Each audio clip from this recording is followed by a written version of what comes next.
Magandang araw sa inyo mga ka-101. Kumusta kayo lahat? Magbibigay tayo ng reaction dito sa napanood natin na pinost ko rin. Iba pa rin yung napag-uusapan natin ng konti, napapagkwentuhan. So, dito sa pagbisita ni Gringo Honasan sa kay Atty. Leni Robredo, so ang daming mga nagbibigay ng reaksyon, mukhang hindi tanggap ng mga kakampings yung kanyang pagdalaw doon, kasi alam natin na hindi naman siya kakulay. Alam mo ang daming actually hindi na si Gringo Honasan, nandun na si Sara Duterte dati, andun na yun sila ni tawag nito yung Tolfo, andun na yung sila ni basta ang daming mga bumisita sa kanya na hindi kaalyado, no? Pero ang nakakabilib kay Atty. Leni Robredo is hinarap niya to bilang tao, no? Pero yun na nga, hindi pa rin nila mauto yung mga tao dahil kilala sila, no? Kumbaga bistado sila sa kanilang strategy. You know, the politics is really dirty. Dirty talaga, no? I would say. Kaya ako medyo laylo ako kasi nai-stress ako, and sa estado ng aking health, bawal sa akin ma-stress.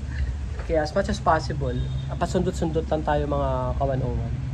Pero yun na nga, ang dami kong mga comments na pinost ko sa FB page.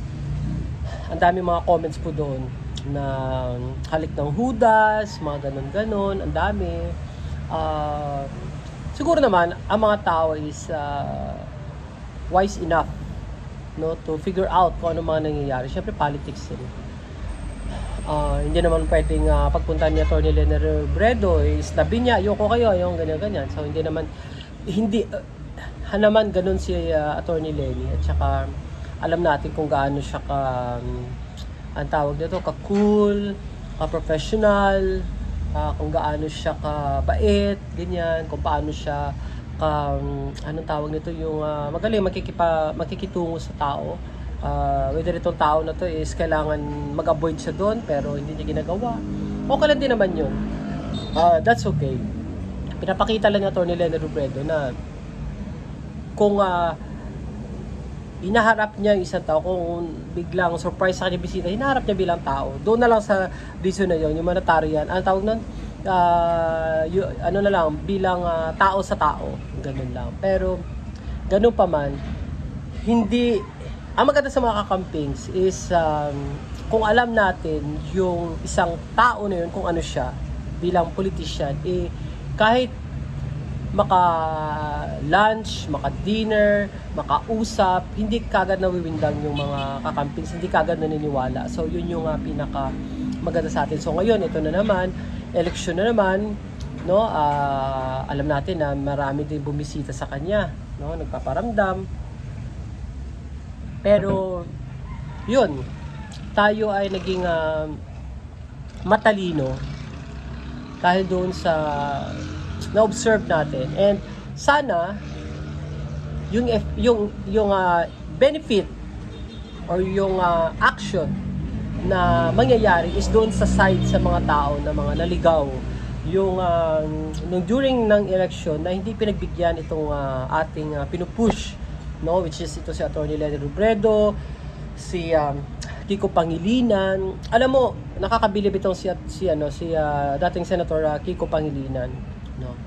Alam nyo guys, siya talaga perfect, siya talaga na manilbihan sa kahit anong posisyon, no, sa ating bansa, dahil siya yung tipong tao na nagpupursige para maintindihan, lalo na sa farming, at talagang nagano siya ng farm, talagang nagtatanim siya para maintindihan, no, at ang dami mga programa niyang naipasa at gusto pang gagawin para, alam mo yon, yung mga farmers natin is lalong umangat.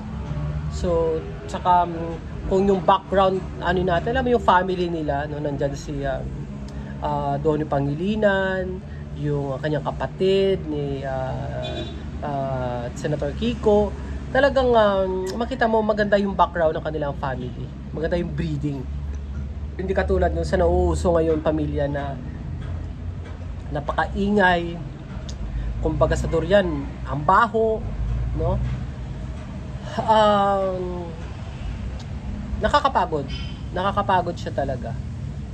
Sana yung ating mga kababayan is naging na-educate, no? Hindi na-educate dahil sa sa salita or sa mga topics. Na-educate dahil dun sa tagang totoong experience ng buhay ng isang mga politician na umahawak ngayon, no? Sa mga politician na